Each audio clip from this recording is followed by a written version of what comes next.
So how would you who would you say, like you've kind of been working on this for a couple of years, in terms of identifying those people, what is that person like now in your mind? Yeah, there's definitely, I guess, sort of attributes in a way of that person, but really what it comes down to is what their end goal is. So to me, the perfect person to join our team is somebody who's already been doing it, tried to run their own business, maybe hated running a business. So they're not in it to like come and like, basically I don't want them to just come in and waste our time and have us spend a year coaching them and getting them up there and then peace out. So the people who have already run a business and like really like, I don't like this, I just want to shoot, I just want to create and like do something else on my own on the side. That is the perfect person because they've already been through it. They know how hard it is to run a business and they know it's not for them.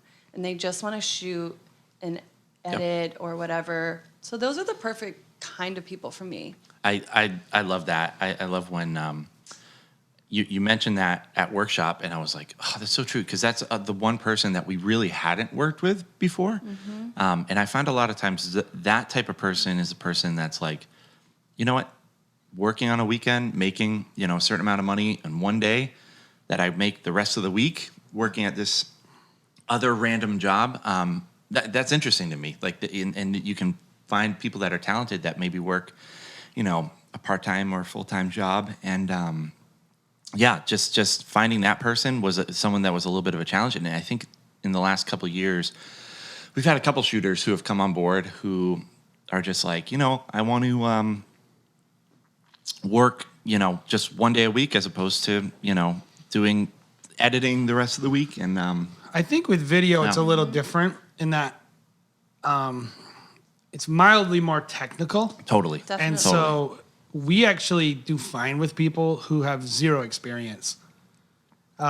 Many of our people have zero experience, and they assist with us for like 1 to 2 years before they are trusted to shoot. Right. So they're showing up, carrying our bags, and then they're learning to set up lighting, and then they're learning to set up their audio, and then they're learning all the parts that like are they're just fundamentals. Yep. And then they start understanding how to work with couples, and then how to not piss off other vendors. Right. And then eventually, like the last thing I care about is if they're good shooters. Wow, that's amazing. The most thing I care about is like, and I do care about that, but like that's like the end of are you ready? The first thing is, do you know how to not screw up? Right. And then you're responsible. give me good footage that I can edit, and don't Right. screw up. And then, are you going to treat people the right way? Yeah. Are you going to ruin my reputation with all the planners and the photographers and the people that I've worked really hard to work with? Yeah. That's our big thing. Are they hard Well, workers? you don't learn that until you actually like have them come along with you. And you're like, oh, you see some colors, and you're like, okay, that's how you roll. All right, we don't want any of that.